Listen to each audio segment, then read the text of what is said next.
Al familiarizarnos con las inexactitudes históricas, los malentendidos y los prejuicios, simultáneamente aprendemos mucho sobre la historia y nos sumergimos en los relatos más antiguos. Tanto es así que el primer mito no está relacionado tanto con los humanos, sino con la evolución en su totalidad. Este mito suena familiar en la frase que todos conocen, que el ser humano es la cúspide de la creación. Una frase tan popular como inexacta desde un punto de vista histórico. Y el problema no es solo que aún estamos en proceso de evolución. No importa lo que ocurra con el coxis ni que otros órganos se convertirán en vestigios en el futuro, el verdadero problema está en la misma idea de la supervivencia del más fuerte, que da la impresión de que somos los más perfectos y que la evolución, a su vez, está diseñada para crear organismos perfectos. A la evolución, amigos, desafortunadamente no le importa la perfección. Lo único que le interesa es la reproducción. Para la evolución, el ser humano es un organismo menos perfecto que, por ejemplo, una medusa. Totalmente sin cerebro, compuestas en un 98% de agua, las medusas ni siquiera intentan evolucionar. Y esto no es un error ni un fallo en la evolución. Las medusas, en más o menos el mismo estado, viven y se reproducen sin problemas, lo que significa que la evolución está tranquila. Con los humanos es un poco más complicado, ya que su entorno no es tan tranquilo como el de las medusas. Pero, de nuevo, está muy extendido el mito de que la evolución nos ajustó como con un soldador, y la versión actual del ser humano es la cúspide de la creación. Quizás no físicamente, pero sí psicológicamente. Y, lamentablemente, eso no es cierto.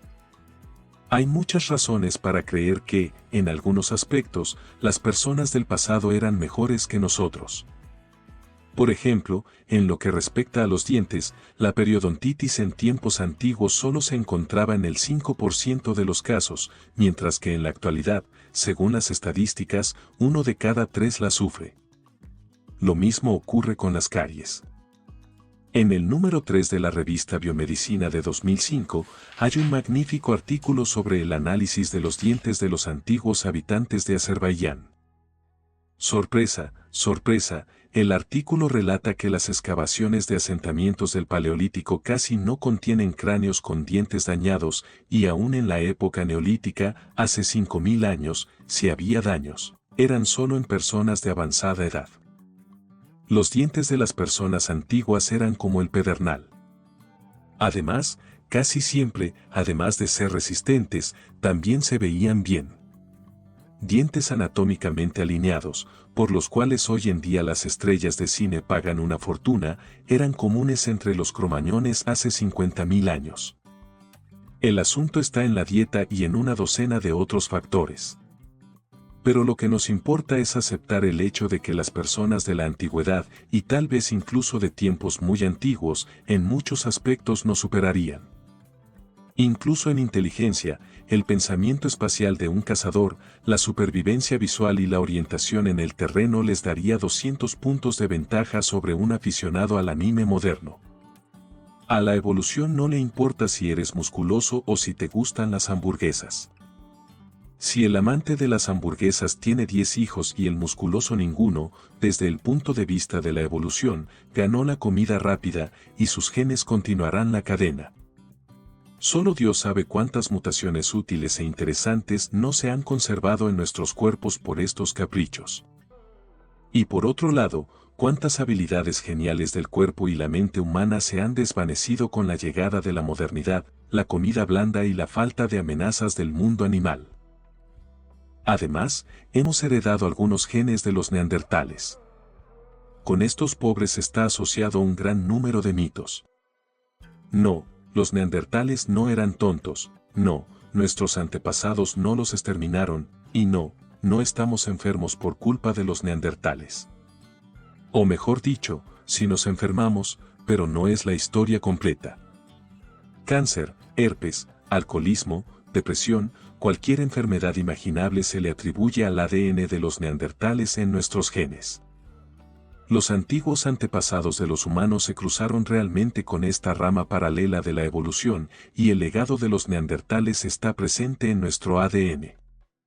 pero la genética de los neandertales no es tan mala como afirman los prejuicios. Por ejemplo, quienes aman madrugar y en general se adaptan fácilmente a los cambios de horario pueden agradecer a los neandertales por ello. El año pasado, en la revista Life Science se publicó un artículo que afirmaba que muchos de los genes que regulan los ritmos biológicos los heredamos de los neandertales. Homo sapiens salió de África, donde había diferentes estaciones, temperaturas e incluso presión atmosférica. Los neandertales ya vivían en Europa y compartieron con nosotros sus genes de adaptación a los ritmos biológicos. Y no se trata solo de despertarse. La regulación de la temperatura corporal, el metabolismo, la digestión y otros 10 procesos están profundamente ligados a los ritmos biológicos. Ser capaz de adaptarse a los cambios de horario y no desmoronarse con estos cambios es una habilidad de oro. Así que, si en este sentido te va bien, es muy probable que debas agradecer al ADN de los neandertales. Y si te va mal, entonces es hora de lamentarse de que tu antepasado no se relacionó con los neandertales. Y para el postre, un estudio de 2018 mostró que los genes de los neandertales todavía nos ayudan a todos a combatir la hepatitis C, el resfriado común e incluso los virus de ARN. Sí, si pasaste el COVID de manera relativamente fácil, eso también puede ser gracias a nuestros hermanos del pasado lejano. Los neandertales, al momento de la llegada de los humanos a Eurasia, tenían un sistema inmunológico más adaptado a las amenazas locales, y su evolución se integró exitosamente en el organismo del Homo sapiens. Lamentablemente, a veces incluso demasiado. En 2016, los científicos descubrieron que los genes de los neandertales son responsables de anomalías en el funcionamiento del sistema inmunológico, alergias, artritis y otras enfermedades. Aunque, nuevamente, la culpa de los neandertales es solo parcial, como en el caso de la depresión, la adicción a la nicotina y algunos otros trastornos psicológicos. Se sospecha de los genes neandertales, pero el ADN es algo demasiado complejo como para afirmar algo de manera definitiva. Lo único que está claro es que los genes neandertales no son algo malo.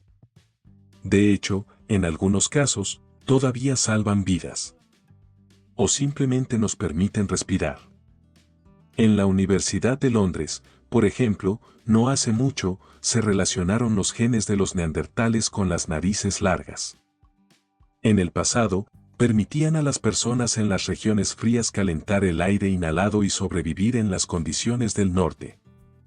Los Homo sapiens rara vez tenían narices largas, y es difícil siquiera calcular cuántas vidas salvó esta innovación. Además, los neandertales tenían la piel clara, lo que da lugar a un nudo de mitos. El más importante dice que todos los antepasados del ser humano se veían como los africanos modernos.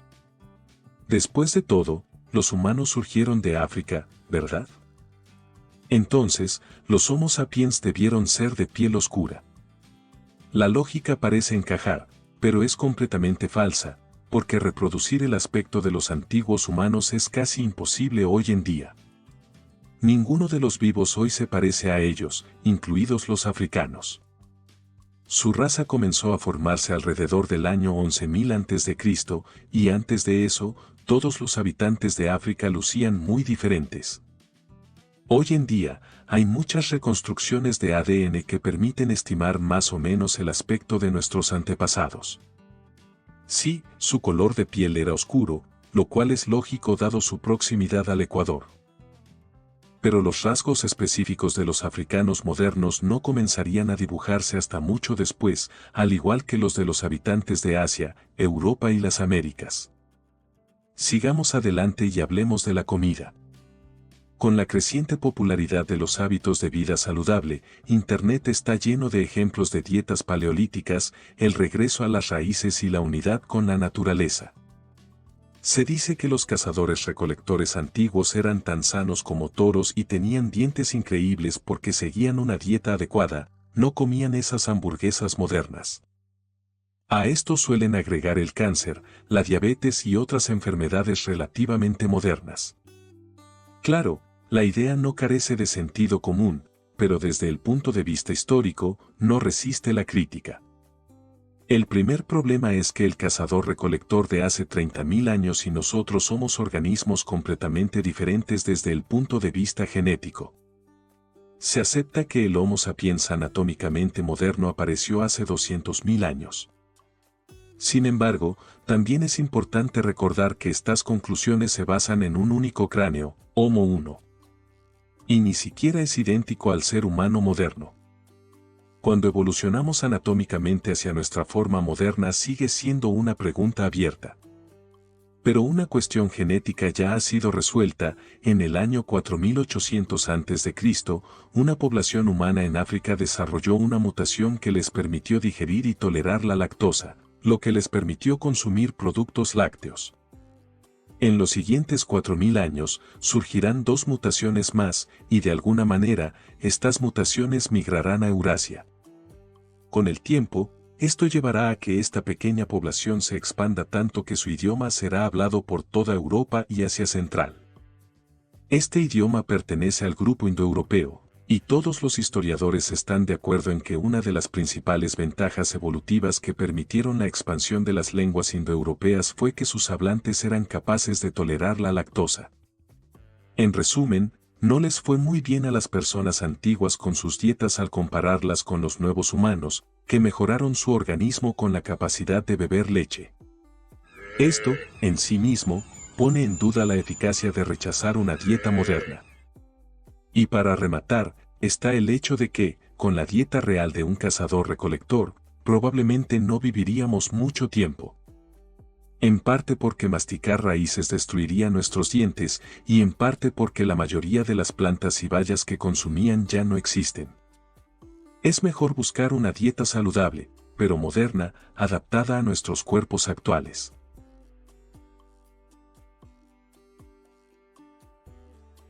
La Estatua de la Libertad, el Puente de Brooklyn, el Monumento a Lincoln. En los Estados Unidos de América hay monumentos sorprendentes.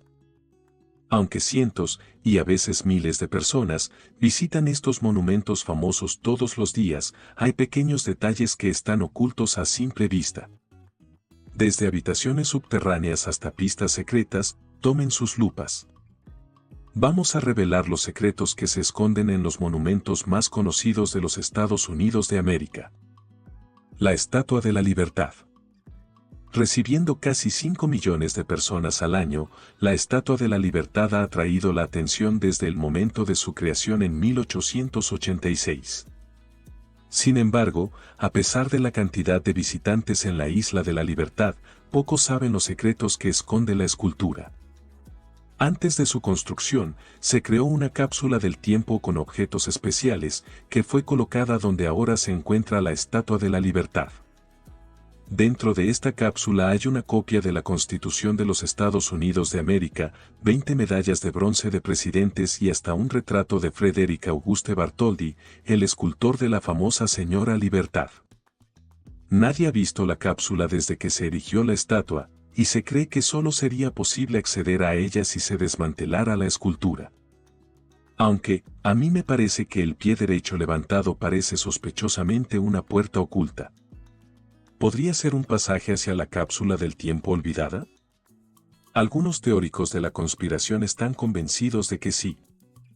Sin embargo, este es apenas el secreto más controvertido de la famosa estatua.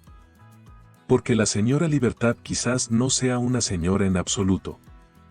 Durante mucho tiempo se ha creído que la cara de la escultura está basada en Libertas, el dios romano de la libertad. Pero algunos historiadores piensan que su verdadero modelo fue Jean-Charles Bartholdi, hermano del escultor, quien tenía cejas, nariz y labios similares. Lamentablemente, Frederick falleció en 1904, por lo que tendremos que conformarnos con no saber nunca la verdad. Pero justo encima del rostro de la Estatua de la Libertad, rodeado de controversias, hay otro secreto. Es bien sabido que la antorcha es un símbolo de la ilustración y la libertad, pero también tiene otra función. En el pasado, la antorcha original, que estuvo en su lugar hasta 1986, era un balcón. 12 personas podían subir a 90 metros y disfrutar de las vistas desde la plataforma alrededor de la antorcha. Sin embargo, esa oportunidad desapareció en 1916. El 30 de julio, agentes alemanes, con la esperanza de destruir los suministros estadounidenses para los aliados en la Primera Guerra Mundial, comenzaron a colocar explosivos a lo largo del muelle. Alrededor de las 2 de la mañana, una poderosa explosión destruyó un gran almacén cerca de la Isla de la Libertad, sacudiendo Nueva York y dañando la Estatua de la Libertad, cerrando para siempre el acceso a la antorcha. Desde entonces, la luz de esa plataforma de observación se apagó. ¿Quién hubiera pensado que un solo monumento guardara tantas historias? El puente de Brooklyn. A menos de 5 kilómetros de la Estatua de la Libertad se encuentra el puente de Brooklyn. Hoy, esta estructura legendaria es cruzada por 120.000 automóviles, 4.000 bicicletas y 30.000 peatones. Técnicamente, no es un monumento nacional, pero varios miles de ciudadanos no estarían de acuerdo con esta afirmación. Sin embargo, creo que pocos de ellos saben realmente por qué caminan sobre él. A ambos lados del puente hay construcciones de piedra que aseguran su estabilidad, pero no es lo único que hacen. Escondidas dentro de ellas hay mazmorras de 15 metros de profundidad que, en su momento, el gobierno de la ciudad alquilaba. Los hermanos Sapp pagaban $5 por una bodega, mientras que Smith & Company pagó $500 al año entre 1901 y 1909 por otra. ¿En qué gastaban estas sumas las empresas y qué almacenaban bajo el puente? ¿Armas? ¿Dinero? ¿Cuerpos? No, almacenaban vino. Gracias a los gruesos muros de granito, los espacios eran oscuros y mantenían una temperatura fresca de 16 grados centígrados, lo que era perfecto para almacenar vino. En una bodega del lado de Manhattan, conocida como la Gruta Azul, incluso había hermosos frescos de viñedos europeos. Sin embargo, después de la Primera Guerra Mundial y la ley seca, dejaron de almacenar alcohol allí. Más tarde, en 1934, cuando se derogó la ley seca, aparecieron nuevos arrendatarios, Anthony Oaks Co., también importadores de vino. No perdieron el tiempo y organizaron una fiesta en las bodegas bajo el puente, donde los músicos tocaron valses vieneses y el champán fluyó hasta el amanecer. La diversión, sin embargo, no duró mucho, ya que el gobierno recuperó las bodegas durante la Segunda Guerra Mundial. Y no almacenaron armas o tanques allí, sino equipos de reparación, que aún están allí. ¡Qué decepción!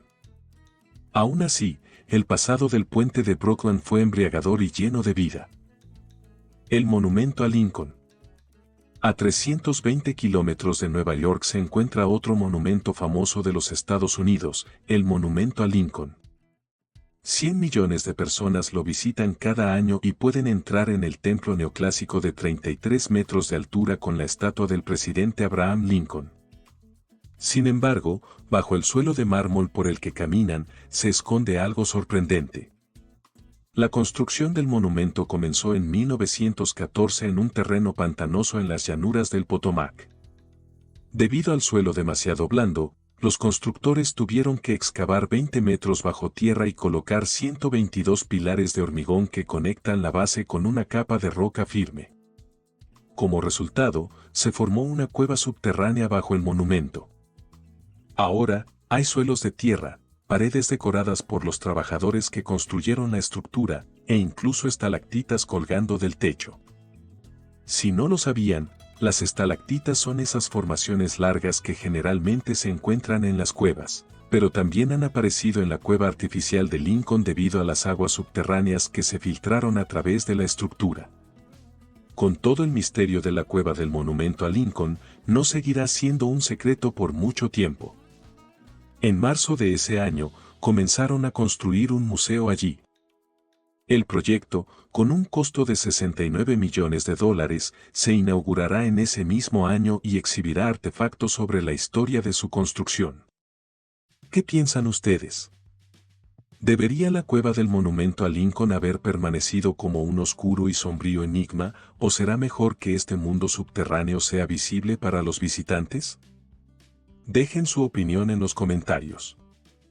Y ya que estamos aquí, no olviden darle like al video y suscribirse al canal.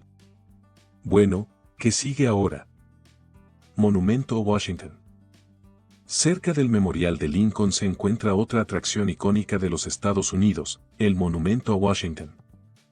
Elevándose a 170 metros, este obelisco, construido en memoria del presidente estadounidense George Washington, es uno de los monumentos más reconocibles del mundo. Sin embargo, si te fijas bien, verás que no todo es lo que parece. ¿Ves esto? No, no es un engaño de la vista, el obelisco cambia de color. ¿Pero por qué? La construcción comenzó en el año 1848, en el Día de los Monumentos Nacionales Públicos de Washington, pero 6 años después, la sociedad encargada de la obra se declaró en bancarrota, lo que provocó que los trabajos en el monumento, que en ese momento alcanzaba solo 40 metros, se detuvieran. Debido a la Guerra Civil en América, pasaron más de 20 años antes de que el monumento fuera retomado. En el año 1878, el Congreso asumió la responsabilidad de financiar el monumento a Washington. Sin embargo, había un pequeño problema: para continuar la construcción se necesitaba la misma piedra, pero la cantera original ya no estaba disponible. Finalmente, los constructores recurrieron a una cantera cerca de Baltimore que tenía una piedra de color similar, pero no idéntico, lo que resultó en la notable diferencia de tonos en el obelisco. Las diferencias de color no son el único misterio que rodea a este monumento. ¿Sabías que hay un segundo monumento a Washington, y que está escondido cerca? Solo que es mucho más difícil de ver.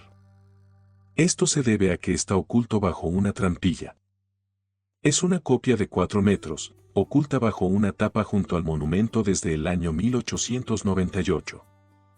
Parece una reliquia antigua de una civilización de topos desaparecida. Pero en realidad, es un punto de referencia geodésico.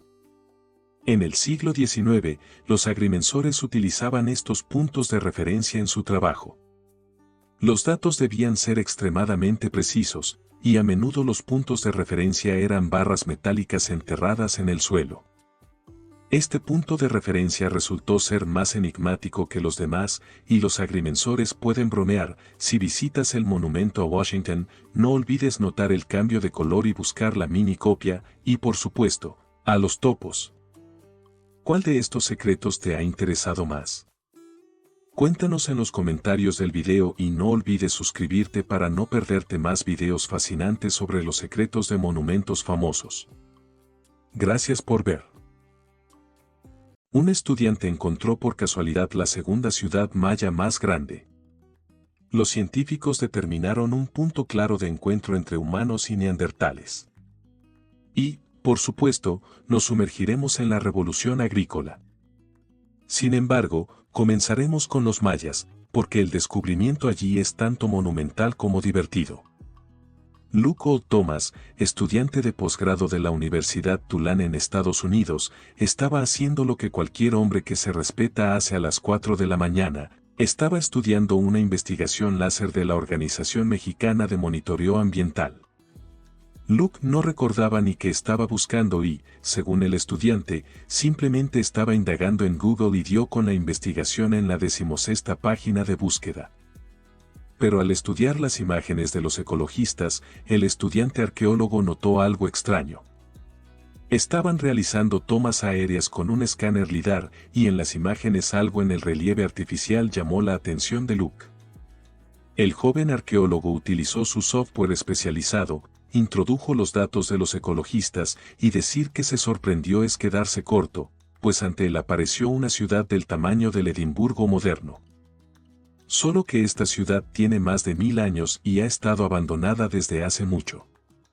A primera vista, quedó claro que pertenecía a la civilización maya, y el estudio posterior con métodos arqueológicos serios hizo que el hallazgo fuera aún más impresionante. En las densas selvas del sureste de México, En el estado de Campeche se descubrieron pirámides, campos de juego de pelota, presas, anfiteatros y una innumerable cantidad de viviendas.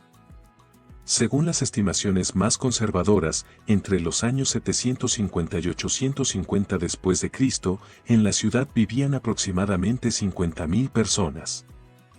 Por ponerlo en perspectiva, en Londres vivían 20.000 en ese tiempo. La ciudad descubierta fue nombrada Valeriana, y solo es superada en densidad de construcciones por el majestuoso Calakmul, la ciudad maya más grande encontrada hasta ahora, con 6.474 edificaciones, depósitos de agua, una avanzada logística vial y más. Los detalles revelan a Valeriana como un verdadero megápolis de la antigüedad. ¿Cómo lograron los mayas crear algo así en medio de la selva y por qué esta gigantesca ciudad, como muchas otras, desapareció? Esta es, por supuesto, una incógnita. Pero ahora, a medida que los científicos descubren cada vez más ciudades monumentales de los mayas, el enigma se enriquece con nuevos matices. Con cada año se encuentran más ciudades, y los mayas parecen cada vez menos una civilización rural y más un estado sólido y serio, posiblemente comparable al Imperio Romano. Aunque el nuevo descubrimiento sugiere que eso es improbable. Se ha completado un estudio monumental del cementerio de Weidner Belginum en Alemania. Fue descubierto en el año 1954 y hasta el día de hoy se sigue excavando, documentando y conservando los restos tanto de celtas como del temprano periodo de la Edad del Hierro y, por supuesto, de la República y el Imperio Romano, cuando estos llegaron a estas tierras. Además del aspecto cultural, aquí resulta muy interesante el componente fisiológico, se puede recoger estadísticas y descubrir cuál era la mortalidad en la Edad del Hierro, la República Romana y el Imperio, así como las causas de muerte y la edad a la que fallecían las personas. Y como beneficio adicional, estudiando los cuerpos, se puede saber mucho tanto sobre la dieta como sobre los aspectos más inesperados de la vida de las personas. Esto fue lo que hicieron los científicos. Resultado, 364 cuerpos de la Edad del Hierro, 112 de la República Romana y 12.212 del Imperio Romano. Y estos son solo los que han sido estudiados en detalle. La primera conclusión de los científicos, con la llegada de Roma, la esperanza de vida aumentó considerablemente, muchas más personas comenzaron a vivir hasta los 60 años. Y en condiciones corporales relativamente buenas. Cuanto más se retrocede en la historia, más dislocaciones, fracturas y lesiones por accidentes se observan en los restos. Con la llegada de Roma, los cuerpos de las personas muestran muchos menos signos de violencia, lo que indica un sistema de orden público eficaz tanto en la República como en el Imperio. Pero, al mismo tiempo, los cuerpos romanos tenían muchas más dolencias cotidianas, osteoartritis, sinusitis, curvatura de la columna vertebral y otros problemas. Esto indicaba una organización del trabajo más avanzada en Roma y el hecho de que la gente, hablando en términos sencillos, empezó a trabajar más. De repente, la esperanza de vida en promedio resultó ser mayor en los hombres que en las mujeres, principalmente debido a la mortalidad durante el parto. Además, en las tumbas se encontraron restos de animales, lo que permitió afirmar que en tiempos de Roma hubo un crecimiento explosivo en el tamaño del ganado bovino. Esto revela mejoras en los métodos de cría y alimentación, así como en la forma de despiece. Resulta que los celtas separaban la carne de los huesos cortando en el lugar de conexión entre la columna vertebral y las costillas, mientras que los romanos utilizaban un método más moderno de corte de la columna vertebral en el centro. En resumen, ahora se puede decir oficialmente que Roma trajo progreso a Europa. Algo similar sucedió cuando hace cientos de miles de años los antepasados de Homo sapiens decidieron visitar Europa y se encontraron con los neandertales que habitaban allí. Los Homo sapiens aprendieron muchas cosas de los neandertales: química, vestimenta, habilidades para sobrevivir en condiciones frías y un valioso legado genético para los descendientes, adquirido a través del mestizaje. Pero, en sentido contrario, nuestros antepasados trajeron a Europa métodos avanzados de caza, construcción de viviendas e interacción social. Hace unos 30 años se pensaba que los neandertales estaban claramente rezagados respecto a Homo sapiens y no tenían posibilidades de sobrevivir. Sin embargo, las investigaciones modernas cuentan una historia diferente. Durante decenas de miles de años, las dos ramas de la humanidad se cruzaron, intercambiaron experiencias, genes y, por supuesto, sus títulos de anime favoritos. La evolución que nos ha permitido estar aquí fue posible solo gracias a esta cooperación. Esto se reflejó tanto en los genes como en otros numerosos parámetros de nuestros cuerpos y cerebros. Es por eso que a los científicos les interesaba mucho saber cuándo y dónde comenzaron los primeros contactos entre neandertales y Homo sapiens, ya que ese momento y lugar en la historia se convirtieron en el nacimiento de un ser humano verdaderamente moderno. Hace un mes salieron varias investigaciones que lo cambiaron todo. Primero, el equipo de Lawrence Scott de la Universidad de California descubrió que hubo varios periodos de encuentros y mestizaje. El primero ocurrió hace unos 250.000 años, cuando inesperadamente los individuos híbridos de sapiens y neandertales se quedaron viviendo con los neandertales, por lo que no pueden ser considerados nuestros antepasados.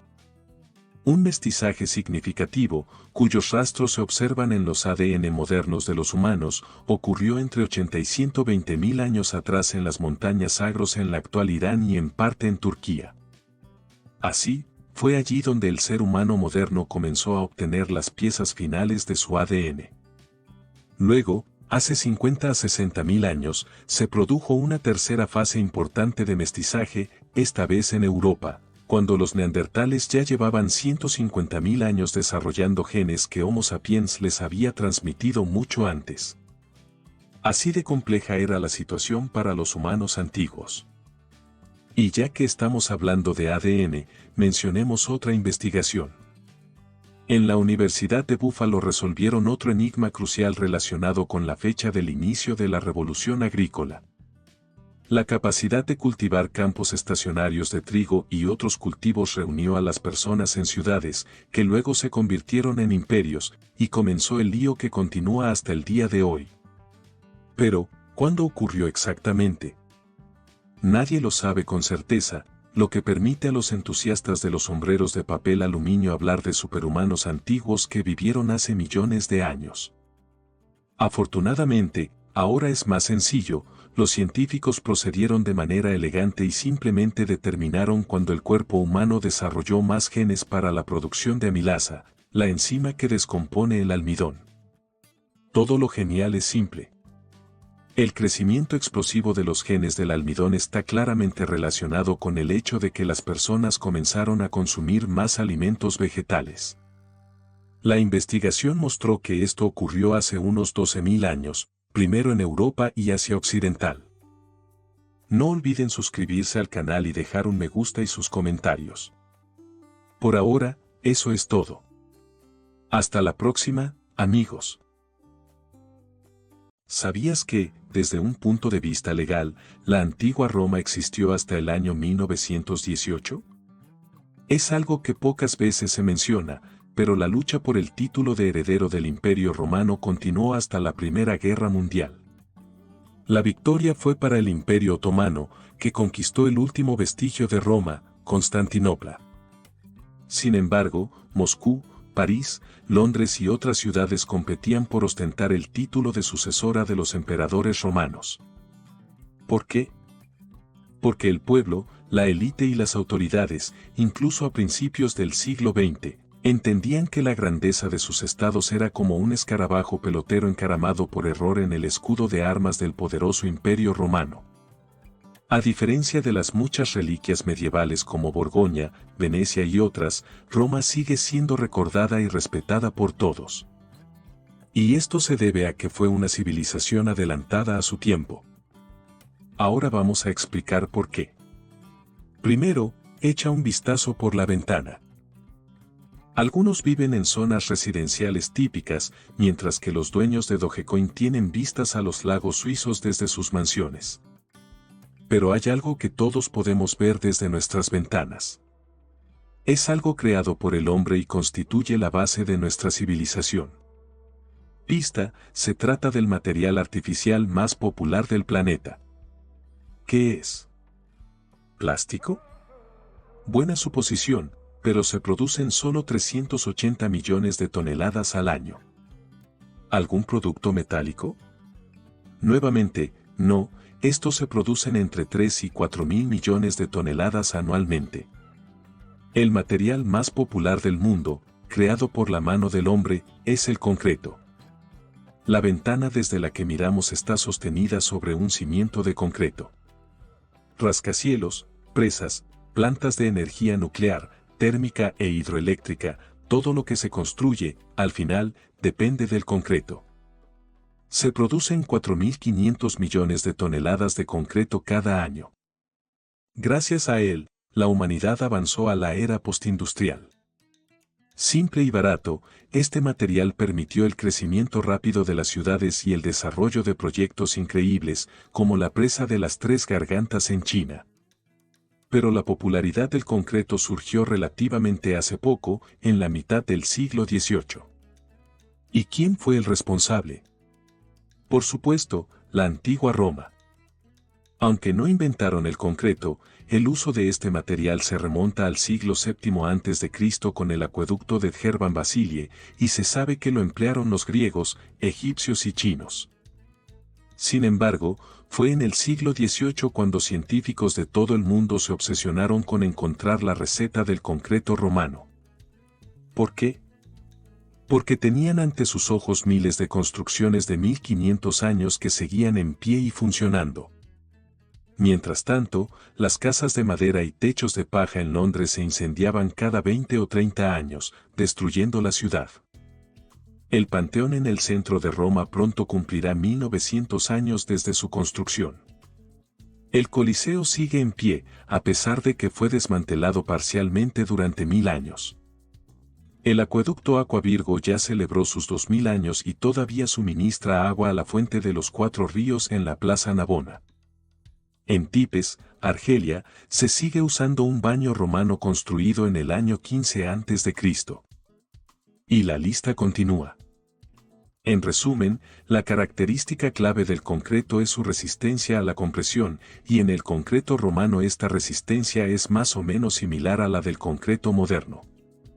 Aunque es menos resistente que el concreto reforzado con acero, su vida útil es el doble. Curiosamente, el concreto romano parece autorrepararse con el tiempo, y los científicos descifraron este misterio apenas en enero del año 2000. ¿No es una prueba de que Roma estaba adelantada a su tiempo? Continuemos y hablemos sobre las carreteras. Es bien sabido que las carreteras romanas son impresionantes y que, en comparación, dejan en ridículo a los trabajadores modernos de servicios públicos. La carretera de Roma a Capua, después de casi 2500 años, aún es apta para ser transitada en automóvil. Sin embargo, ahora quiero destacar otro aspecto, algo que ayudó a George Patton en el año 1944 a flanquear las posiciones alemanas en Normandía. Patton no solo era una persona culta, sino también ingeniosa. La primera razón que le permitió atacar por sorpresa a Alemania fue que el general sabía cuántas carreteras construyeron los romanos, 80.000 kilómetros de caminos de piedra reforzada en toda Europa, Asia e incluso África. Esa longitud alcanzaría para dar 2 vueltas a la Tierra en el Ecuador. Roma construyó 5 veces más caminos de menor fortificación, alcanzando los 400.000 kilómetros en total, lo que equivale aproximadamente a toda la red de carreteras, incluidas las rurales, en la Polonia moderna. Todo esto se realizó hace 2000 años, sin excavadoras, sin asfalto y sin gerentes eficientes. Pero el verdadero recurso clave de Patton fue conocer un segundo hecho. Este hecho es que la mayoría de las carreteras modernas en Europa se construyeron directamente sobre las antiguas vías romanas. Y aquí merece la pena detenernos un momento. A primera vista, no parece algo fuera de lo común, pero recordemos que hoy contamos con satélites, aviones y mapas detallados del planeta. En cambio, los romanos solo tenían herramientas rudimentarias según nuestros estándares. Y aún así, hace 2000 años, en Roma planificaron rutas tan precisas, rectas y geográficamente correctas de un punto A a un punto B, que hoy en día, a pesar de contar con mapas modernos, los ingenieros apenas modifican esas rutas, simplemente las recubren con asfalto y añaden carriles. Comparen los mapas de las carreteras romanas en Gran Bretaña con los de las carreteras modernas, apenas se diferencian en un 20%, y eso principalmente en las ciudades construidas tras la retirada romana de la isla. Entre los asentamientos que existían al momento de la construcción de las carreteras romanas, aún se transita por los mismos caminos. Este hecho provoca una cierta inquietud. Y fue precisamente este detalle el que ayudó a Patton a flanquear a los alemanes. Lo hizo atravesando aldeas donde, en teoría, los tanques habrían quedado atrapados en el lodo durante la lluvia. Sin embargo, había un matiz. Patton guiaba a los tanques por caminos de tierra donde antes habían existido las carreteras romanas, y el general sabía que, debajo de las frágiles carreteras modernas, había una base de piedra sólida que podía soportar el peso de los tanques. Así fue como Roma ayudó a los aliados en una de las batallas de la Segunda Guerra Mundial. Creemos que, con justicia, esto cuenta como otra muestra de que Roma estaba adelantada a su tiempo. La tercera parada de nuestro viaje son los soldados. Nuevamente, la formación de los legionarios, su capacidad para mantener la formación y la organización del ejército son aspectos que las armadas modernas han copiado descaradamente. Esto es casi de conocimiento común, ya que fue en Roma donde surgió la idea de colocar a los soldados en contubernium, algo parecido a los actuales pelotones y escuadrones. De este modo, los soldados del contubernium, en lugar de ser meros desconocidos, se convertían en casi familiares. Pasaban años juntos, descansaban juntos y, por supuesto, luchaban juntos, no como extraños, sino, disculpen la expresión anticuada, como hermano por hermano. Desde la época de Roma, solo ha cambiado el número de soldados en los pelotones y escuadrones de varios países. Sin embargo, el concepto se ha mantenido sin alteración durante 2000 años, lo cual resulta impresionante. Ahora, nos gustaría destacar la longevidad de los soldados romanos. La estadística de la antigüedad suele ser problemática, a menudo se ven titulares rimbombantes que afirman que, en promedio, los romanos vivían 25 años. Pero esto es un dato engañoso, parecido a hablar de un salario promedio en una fábrica incluyendo tanto al personal de limpieza como al hijo del diputado que ocupa el cargo de director. El verdadero problema en la antigüedad era la mortalidad infantil. Si alguien lograba vivir hasta los 15 años, sus probabilidades de alcanzar la vejez se multiplicaban, siempre que no tuviera una ocupación peligrosa, como ser legionario. Uno podría pensar que, en comparación con las personas comunes, los legionarios romanos vivían mucho menos tiempo, ¿no es cierto? Pero esta afirmación sería incorrecta. En 1983, en Egipto, se encontró un papiro del siglo IV que resultó ser la ficha detallada de un soldado romano llamado Serapión. Contenía 3 cartas escritas con años de diferencia, en las que se describía su carrera militar y su retiro. El mero hecho de una burocracia como esta en Roma merece atención, pues su parecido con la modernidad es impresionante. Pero lo que realmente nos importa aquí es que la primera carta, de 395, describe el ascenso de Serapión de jinete a catafracto. Se señala que en ese momento ya llevaba 10 años de servicio. Luego, en 396, Serapión fue ascendido de curión, es decir, oficial. Y en 401 se registra su retiro honorable, junto con otros 11 veteranos. De estos, 3 eran soldados rasos con 27 años de servicio, 4 catafractos con un promedio de 20 años de servicio, y 4 decuriones con un promedio de 25 años de servicio. Dado que los jóvenes solían ingresar al ejército a los 18 años, el oficial de mayor antigüedad del papiro, Filias, que sirvió durante 35 años, se retiró a los 53 años. De los 11, solo 2 se retiraron por invalidez y otros 3 por enfermedad. Los 6 restantes, es decir, la mayoría, se retiraron por cumplimiento de servicio. Esta es, sin duda, una muestra pequeña, pero suficiente para cuestionar el prejuicio de que el servicio militar en la antigüedad era una sentencia de muerte o, al menos, de invalidez para toda la vida. Como demuestra el papiro, la mayoría de los que se retiraron ese día estaban en buen estado de salud y lo hicieron por cumplir su tiempo de servicio. Y no se trata de una coincidencia, otros documentos muestran lo mismo. Entonces, ¿por qué la esperanza de vida de un legionario romano no difería mucho de la de un ciudadano común? Nos referimos, claro, a quienes sobrevivían a las batallas. La respuesta radica en la medicina de campaña. Esta no fue inventada en Roma, en el sur de Rusia se han encontrado cráneos con trepanaciones exitosas de hace 7000 años, y la amputación de extremidades era una técnica aún más antigua. Sin embargo, fue Roma quien estableció el cargo de sanitario de campaña como un rango separado. Es curioso que el centro de la medicina fuera Alejandría, en Egipto, donde estudiantes de todo el Imperio Romano iban a formarse.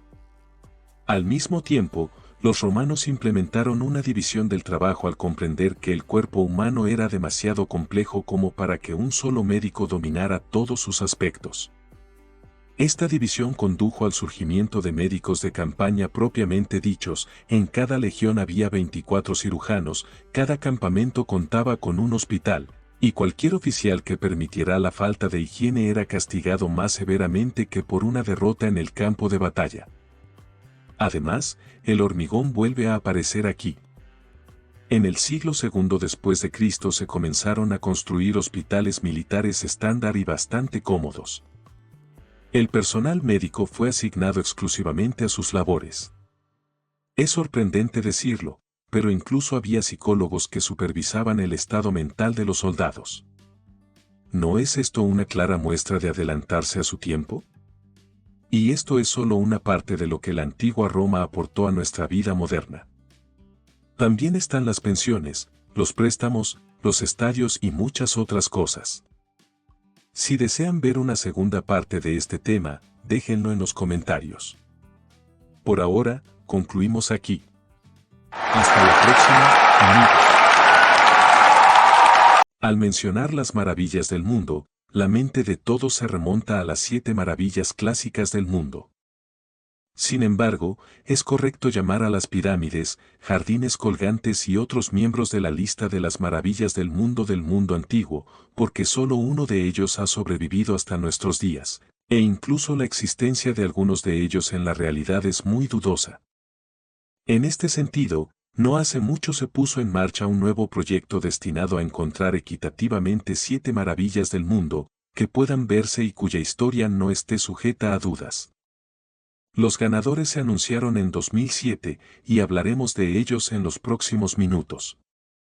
Dejemos claro que el concurso fue lo más justo posible, todo el mundo podía votar y en él participaron la Estatua de la Libertad, Santa Sofía, Stonehenge, estatuas Moai e incluso el Kremlin de Moscú. Edificios asombrosos de todo el mundo se enfrentaron en una batalla, pero solo 7 podían ganar. Y el primer nuevo milagro se convirtió, como era previsible y lógico, en el Coliseo romano, un colosal edificio para 80.000 espectadores, solo un par de siglos más joven que, por ejemplo, el Coloso de Rodas, considerado una de las maravillas clásicas. Y a diferencia del Coloso, el Coliseo se ha mantenido en pie hasta nuestros días, simbolizando el poder de la ingeniería romana. La construcción debe su apariencia a la afición de los habitantes del imperio por los juegos, pero en realidad la historia de la construcción del Coliseo es mucho más pintoresca.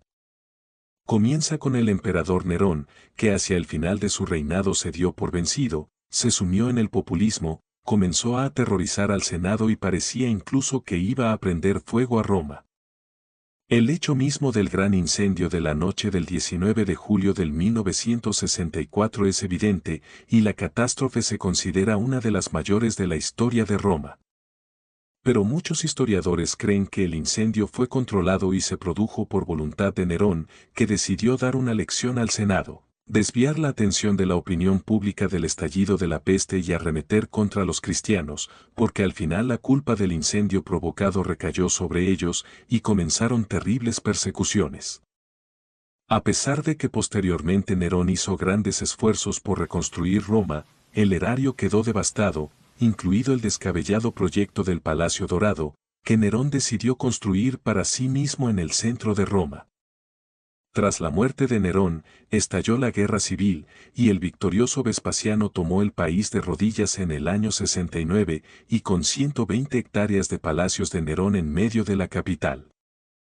El tal Vespasiano era sabio e incluso antes de recibir el cargo de emperador reprimió las revueltas de los judíos. Allí, en las ricas provincias orientales, también recaudó impuestos para resucitar el tesoro. Y para que Nerón quedara mal y el bien, ordenó construir un anfiteatro en el territorio de su palacio para entretener a la gente. La construcción duró 8 largos años y la terminó ya el siguiente emperador Tito. Se cree que los esclavos capturados durante la guerra con los judíos trabajaron en las pesadas obras, y el día de la inauguración Tito organizó una gigantesca fiesta con la participación de 5.000 animales diferentes. Por supuesto, el Coliseo era el mayor anfiteatro de Roma y albergó juegos hasta el año 405, cuando los cristianos que llegaron al poder los prohibieron. Pues bien, en los 200 años siguientes en el Coliseo se organizaron a menudo combates, eso sí, exclusivamente de animales. Tras la caída del imperio, empezaron tiempos difíciles, la arena se utilizó como cementerio, luego como complejo residencial y más tarde como fortaleza durante las guerras intestinas. En 1349, un terremoto derrumbó parte del Coliseo y como muchas otras maravillas, empezó a desmantelarse para obtener materiales de construcción. Solo a mediados del siglo XVIII el Papa Benedicto XIV tomó el edificio bajo protección y desde entonces ha sido cuidado. La segunda nueva maravilla del mundo, la Gran Muralla China, tiene un destino similar. Por cierto, tiene casi la misma edad que el Coloso y el Faro de Alejandría, y la construcción de la muralla comenzó en el siglo III a.C. Es la época de los reinos en guerra y del nacimiento de una China relativamente unificada, muy interesada en defenderse de los nómadas. Los distintos reinos, deseosos de proteger sus ciudades, construyeron murallas que más tarde decidieron unirse en una sola. E incluso más tarde, cada dinastía se sintió obligada a reforzar la muralla y ampliarla. Durante la dinastía Qin, 2 millones de personas trabajaron en el proyecto y la Gran Muralla China supera con creces a cualquiera de las maravillas construidas del mundo. Aunque se empezó a construir antes de Cristo, la mayoría de las secciones visibles ahora son relativamente recientes, las terminó la dinastía Ming en los siglos XIV a XVII. E irónicamente, tras invertir grandes esfuerzos, la dinastía Ming cayó en manos de los bárbaros venideros. La Gran Muralla es una memez entre los propios chinos, por un lado, lleva 2 milenios construida y, por otro, los bárbaros y los estados vecinos siempre la han eludido o han sobornado a alguna de las guarniciones y la han atravesado a pie. Pero miles de años de trabajo ancestral pesaron más, y para mucha gente la muralla tiene un significado sagrado no como estructura defensiva, sino como símbolo de la laboriosidad del pueblo chino. Mao Zedong dijo que quien no hubiera estado en la muralla china no podía llamarse chino. Como resultado, las vidas de muchas generaciones de chinos han construido una muralla con una longitud de 9.000 kilómetros y con ramales de 20.000 kilómetros. La construcción tiene 10 metros de altura y ha entrado por derecho propio en la lista de las nuevas maravillas del mundo. Al igual que el tercer miembro de la lista, que es una ciudad entera. Hablamos de Machu Picchu, también conocida como la ciudad entre las nubes. Situada a 2.500 metros de altitud, justo en la montaña de Machu Picchu, la ciudad no fue tocada por los conquistadores españoles y, en general, fue un misterio para el mundo occidental hasta 1911. Cuando el científico estadounidense Aaron Benham la encontró, se desencadenó una historia disparatada. Se cree que la ciudad fue trazada por el líder inca Pachacuti en algún momento del siglo XV como su residencia. Basta echar un vistazo a Machu Picchu para darse cuenta de los conocimientos superiores de la ingeniería inca. Al fin y al cabo, Los bloques de piedra tuvieron que ser levantados montaña arriba, procesados e incluso colocados en pendientes que a veces alcanzan los 40 grados de inclinación. Sin embargo, a día de hoy, todo en Machu Picchu se mantiene en pie perfectamente y entre las piedras no siempre se puede ni siquiera deslizar la hoja de un cuchillo. Es cierto que durante la conquista española, Machu Picchu fue abandonado por razones desconocidas. Cuando fue encontrado en 1911, estaba habitado por campesinos independientes que no pertenecían a ningún país ni ideología. El aislamiento era total, ya que la caminata hasta la ciudad por el sendero de la montaña dura varios días. Sin embargo, de forma insondable, los incas construyeron Machu Picchu de modo que durante medio milenio las lluvias no erosionaron nada, los terremotos no destruyeron nada y la mayoría de los edificios siguen siendo habitables. En definitiva, no es una maravilla del mundo, ¿verdad? La siguiente representante de las 7 nuevas maravillas también es una ciudad, pero una ciudad más antigua que la mayoría de las maravillas de la lista clásica, porque las primeras pruebas de la existencia de Petra, en la Jordania moderna, se remontan al segundo milenio antes de Cristo. No es de extrañar, pues la ciudad está situada en la encrucijada de importantes rutas comerciales del Mar Rojo y el Golfo Pérsico. Sus habitantes siempre han sido ricos, pero lo principal por lo que Petra es famosa es por su arquitectura, ya que los árabes nabateos no sudaban y tallaban los edificios directamente en las rocas. Tras armarse de paciencia y fuerza para un trabajo agotador, cogían un cincel y cincelaban las rocas, creando casas, criptas y templos maravillosos. En Petra se utilizaron tuberías para crear un conducto de agua que recogía el agua de más de 200 depósitos que se llenaban cuando llovía. En el siglo I después de Cristo era casi la ciudad más asombrosa del planeta y muy rica gracias a los ingresos del comercio. Con el tiempo, sin embargo, el comercio decayó debido al avance de los estados vecinos, que conquistaron Petra, lo que provocó su declive. Destaca el templo de El Casne, también excavado en la roca, que sigue asombrando a los turistas. Lo mismo ocurre con el Taj Mahal, quinto miembro de la lista de nuevas maravillas. Creemos que con el todo está claro, la increíble estructura blanca como la nieve es un símbolo de la India. Todo empezó cuando el Shah Jahan, emperador mogol, perdió a su amada esposa Mumtaz en 1631 y, para inmortalizar sus sentimientos, el Shah convocó a 22.000 de los mejores artesanos de todo el mundo. Incluso el andamiaje creado para erigir el Taj Mahal era tan enorme que los ingenieros temían que solo desmontarlo llevara varios años. Se construyó una rampa de 15 kilómetros para transportar el mármol, un trineo de 30 bueyes arrastró las columnas, y la zona de 1 hectárea previa a la construcción se excavó y elevó 50 metros para evitar futuros encharcamientos. La construcción duró 12 años, y las estructuras laterales no se terminaron hasta los 20. Lo curioso es que originalmente Shah Jahan planeó construir 2 edificios idénticos, el Taj Mahal, como se sabe, es de mármol blanco, y frente a él el Shah quería construir una estructura similar de mármol negro como su tumba. Por supuesto, incluso con medios colosales, es un milagro que se pudiera hacer al menos un Taj Mahal, que ahora asombra por su grandeza. Y de hecho podría ser aún más grandioso, porque la puerta principal era originalmente de plata pura, y la decoración de todo el complejo con piedras preciosas, perlas y pinturas corrió a cargo de un creativo grupo de 37 de los mejores artistas. Por desgracia, la mayor parte de su trabajo se malgastó antes de que el complejo se convirtiera en una maravilla del mundo y un monumento protegido. Comparada con el Taj Mahal, la siguiente maravilla del mundo, la estatua del Cristo Redentor, parece pequeña para que mucha gente la incluya en la lista, pero el monumento, construido a lo largo de 9 años y terminado en 1931, se ha ganado un lugar en la lista gracias a espectaculares instantáneas que resultan familiares a todo el mundo. La estatua mide casi 40 metros de altura y se erigió para conmemorar el centenario de la independencia de Brasil. Los fondos para su construcción fueron recaudados por todo el país, y la iglesia no quedó al margen. Un pequeño ferrocarril conduce a la montaña en la que se erige la estatua, y la Iglesia Católica de Brasil aún conserva un stock de piedra que se apartó durante la construcción. La razón es sencilla: al ser la estructura más alta de la zona, la estatua del Cristo Redentor suele ser alcanzada por rayos, por lo que se llevan a cabo reconstrucciones con regularidad.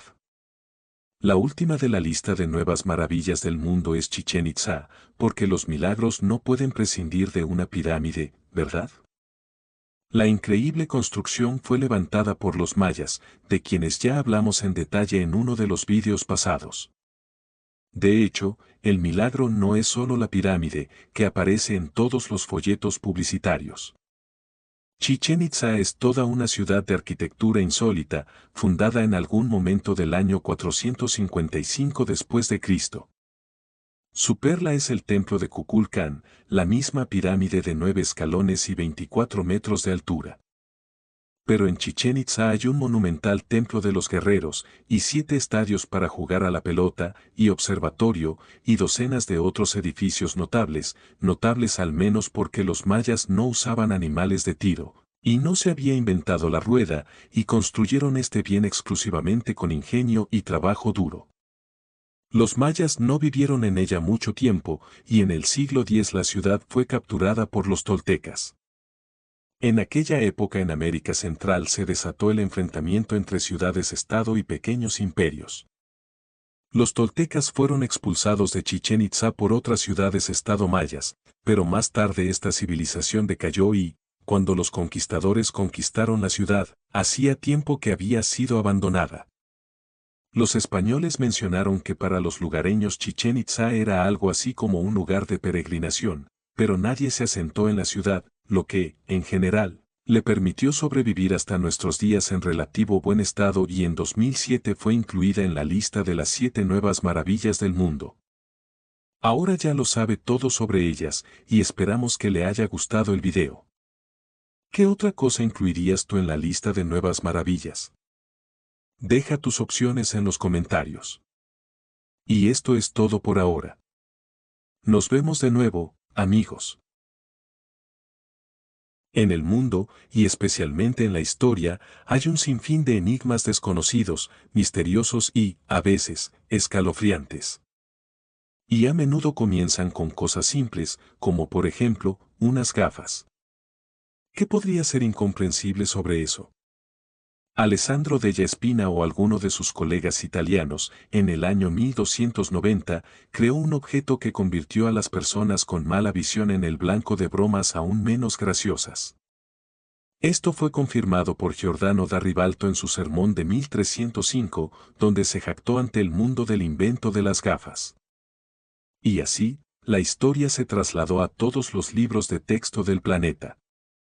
La cuestión, aparentemente, estaba resuelta, e incluso cuando en 1922 en la tumba de Tutankamón se encontraron esmeraldas pulidas unidas por un marco de bronce, los científicos no se sorprendieron. Bueno, al faraón le gustaba presumir, ¿a quién no le ha pasado? Luego recordaron la lente de Nimrod de la época del asirio Surbanipal, con un lado convexo y otro plano, casi análoga a las gafas modernas con una dioptría. De acuerdo, ¿a quién no le ha pasado? Tal vez solo usaban la lente para encender una fogata. Pero cuando en los escritos de Plinio encontraron la descripción de un monóculo que usaba Nerón, los arqueólogos en los foros se pusieron en alerta, porque el mismo Plinio describía a los maestros Callicrato y Mirmícido, que creaban modelos de hormigas invisibles al ojo humano sin equipo especial. En resumen, los científicos se pusieron a revisar los vidrios que llevaban miles de años en los museos, y los clasificaron como pendientes, cuentas o partes de collares. La lente de Nimrod fue realmente reclasificada como un instrumento de aumento y retrocedieron la invención de la óptica avanzada unos miles de años en el pasado. Pero en el proceso de resolver lo que parecía ser un pequeño enigma, se toparon con la civilización minoica. Y quedaron absolutamente perplejos. No se trata solo de las lentes minoicas, que en verdad parecían increíblemente precisas, siendo casi 1000 años más antiguas que la lente de Nimrod. No era exactamente una lente, ya que reproducía un arco iris, tal como en un libro de física. Las prismas, si acaso, comenzaron a fabricarse ampliamente solo en la época de Newton, y los minoicos definitivamente usaban lentes como instrumentos de aumento, porque se encontró un sello, hecho alrededor del año 1500 a.C., con un diámetro de 10 milímetros, en el que se ven claramente líneas aún más pequeñas, y el maestro definitivamente no podría haberlo hecho sin lentes de aumento. Pero, como ya se mencionó, dejemos eso de lado. Pensemos en otra cosa. Además de la lente, el maestro también necesitaba una herramienta para un trabajo tan preciso. Según las mediciones de los arqueólogos, el diámetro de la herramienta era de 6 milímetros y la precisión de su ajuste era de 0,2 milímetros. El hallazgo arqueológico coincide plenamente con los registros preservados, que dicen que el sobrino de Dédalo, con el adorable nombre de Perdix, creó un calibrador con una precisión de hasta 20 micrones. Y no solo coincide con este sello, sino que esa misma precisión impactante se encuentra en todas las construcciones de la época minoica. Además, existen baños con descarga de agua del segundo milenio antes de Cristo, acueductos, sistemas de alcantarillado, observatorios y descripciones de puertas automáticas en los palacios que se abrían mediante hidráulica. Y la estrella de la fiesta, un calculador astronómico minoico, que predijo eclipses y la posición de los cuerpos celestes con una precisión del 94%. También calculaba con precisión el mes lunar e incluso el año bisiesto, porque no en vano los minoicos celebraban las Olimpiadas una vez cada 4 años para marcar el mes bisiesto. Y de nuevo, volvemos a comparar el nivel tecnológico de esta civilización con la época de Newton. Pero, a diferencia de la prisma, aquí es difícil atribuir la situación a la casualidad.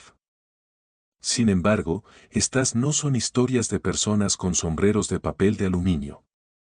Los arqueólogos ahora coinciden en que, como mínimo, todo lo relacionado con la fontanería y el agua en los minoicos estaba al nivel de Europa en el siglo XV. Se escuchan cada vez más voces que afirman que, hace 3500 años, su civilización estaba al borde de una revolución industrial. Y así, un simple misterio sobre la invención de las gafas nos lleva a un enigma monumental. Todos estamos acostumbrados a que la historia, como en un juego, avanza en línea recta, primero el ábaco, luego la calculadora, luego la computadora con anime. Pero el ejemplo de la civilización minoica, que en muchos aspectos era idéntica a las tecnologías del siglo X de nuestra era, mientras se encontraba en el siglo XVI a.C., sugiere lo contrario. Y, perdóname, Señor, da razones para creer que además de los minoicos, existieron otras civilizaciones avanzadas en el pasado. Simplemente, también podrían haber sido arrasadas por un volcán, como sucedió con los desafortunados habitantes de la isla de Creta. Los volcanes están relacionados con nuestro próximo misterio, ¿por qué, después de todo, desaparecieron los neandertales? Noten que preguntamos por qué y no cómo. Cómo desaparecieron los neandertales no es tan importante. Pero por qué desaparecieron es un problema a nivel de los Vengadores. Porque todas las investigaciones modernas indican que los neandertales no eran más tontos que nuestros antepasados. El ser humano, nuevamente, es una criatura arrogante. Bueno, si se extinguieron, entonces eran una raza inferior, una declaración que en los turbulentos años 90 y en el siglo XIX no sonaba como una broma. En esos tiempos les gustaba medir cráneos y colores de piel, y dado que la mayor parte de la información sobre los antiguos humanos proviene de esa época, el prejuicio sobre su estupidez sigue vivo hasta hoy. Bueno, vivió. Adivinen de quién recibieron nuestros antepasados la tecnología de ablandar la piel de los animales. Un estudio de 2020 mostró que de los neandertales. A través del comercio, nos dieron una herramienta llamada lisuar, un trozo de costilla de bisonte o búfalo con la que frotaban la piel con un agente ablandador. No cualquier hueso sirve para esta tarea, los neandertales sabían exactamente lo que querían. Y para su tiempo, el objeto estaba fabricado con el más alto nivel.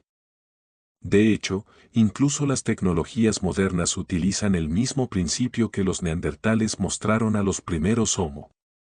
Además, ellos también sabían hacer fuego con química, conocían el pegamento y fabricaban armas modulares, separando minerales para acelerar el proceso. En resumen, los neandertales eran cualquier cosa menos tontos, al menos porque genéticamente somos un 99% idénticos. Es algo tonto considerar a Homo sapiens claramente superior a una rama de desarrollo paralelo. Esto en sí mismo sugiere que la desaparición de los neandertales y nuestra supervivencia es algo extraño. Y luego, entra en escena el volcán Toba. Hace 78.000 años, entró en erupción y posiblemente provocó la migración de nuestros antepasados desde África, además de llevarlos al borde de la extinción. Esto es algo conocido con un 100% de certeza. No es un hecho que la extinción fue causada específicamente por el volcán, pero ocurrió más o menos en ese tiempo, y la población de Homo sapiens cayó casi al 100%. Sobrevivieron, según diferentes fuentes, desde 20 hasta solo 5.000 personas. Mientras tanto, los neandertales ya vivían en Europa y tampoco se extinguieron, como no se extinguieron en otras extinciones anteriores del hombre. Es decir, no se les puede negar la capacidad de sobrevivir, sobrevivieron a cataclismos que casi acabaron con nuestros antepasados una y otra vez. Y luego, de repente, desaparecieron, lo que contradice no solo la historia, sino también la lógica. Los humanos son casi la única especie monogénica en el planeta. Incluso los dinosaurios, que gobernaron la Tierra durante millones de años, diferían entre sí, existían diferentes ramas de desarrollo y había competencia. Pero en nuestro caso, ¡zas! Y nada. ¿Qué exactamente ocurrió? Eso, nuevamente, son detalles. Quizás Homo sapiens mató a todos los neandertales, o tal vez los asimiló. En realidad, esto contradice todo lo que es posible. Es como si de los dinosaurios solo existieran los tiranosaurios, y eso es todo. El siguiente misterio, a modo de homenaje, se refiere a Roma. Todos pensamos en ello, y en el contexto de los misterios, he aquí algo en lo que pensar. Estrabón, Heródoto, Plinio, Hipócrates, Sófocles y decenas de autores romanos y griegos hablan en sus escritos de la misma hierba. Lo que no hizo. Y la carne a Alejandro Magno sazonado, y dolores de garganta, y los pacientes con tos prescritos, e incluso como un anticonceptivo romanos utilizan activamente. La hierba era tan necesario que periódicamente en la época romana su valor en oro era 1 a 1. Julio César, para financiar una guerra civil, sacó del tesoro, además de oro y plata, media tonelada de hierba, lo que se consideró una ganga increíblemente gorda. La planta se llamaba Silphium y se incluyó en nuestro video porque no sabemos nada de ella. El Silphium está extinto. Me gustaría saberlo, ¿a ti no? Los romanos, con su fumigación y medicina de campo, no son idiotas. Es improbable que docenas de las mentes más brillantes de la época, cuyos trabajos son comprobados por los científicos modernos, escribieran simplemente que el silphium funcionaba tranquilamente como antídoto contra el veneno de los escorpiones. Resulta ser un garabato, porque las obras de ingeniería y medicina de Roma son muy valoradas y consideradas la base de la ciencia moderna. Pero, por otro lado, los mismos romanos a propósitos cruzados difusión acerca de la planta que se llevará a la temperatura y las hemorroides curas, si se aplica. Y parcialmente algunos registros sobre la planta milagrosa todavía se puede confirmar. Los aceites de plantas paraguas, parientes supervivientes del silphium, alivian realmente la taquicardia, y muchas informaciones aquí y allá van en la dirección de los medicamentos. Sin embargo, de acuerdo, hay poca fe en una aproximación completamente suiza al mundo de la medicina. Silphius, según las descripciones, como para absorber todos los efectos curativos juntos. Aunque quizá por eso mismo se valoraba como el oro. En general, hay avances sobre cómo era el silphium y a qué plantas pertenecía. Cada 2 años surgen rumores sobre el hallazgo del mismísimo silphium romano, pero hasta ahora han resultado ser falsos una y otra vez. Bueno, terminemos el tenso tema, admirando las enormes estructuras de 73 ruedas que fueron encontradas en fotos de satélite de Oriente Medio. Se parecen mucho a las líneas de Nazca, pero están hechas de rocas. Pero, según los científicos, son cosas distintas, pertenecientes a culturas diferentes. El número de años hombre necesarios para crear un monumento así se estima en decenas de miles. Sin embargo, no hay registros ni datos sobre la creación de tales obras maestras en las leyendas de los indios. Con esta nota probablemente terminemos. Si quieres ver otra parte del tema, házmelo saber en los comentarios, porque la historia sigue llena de misterios. Hasta la próxima, amigos.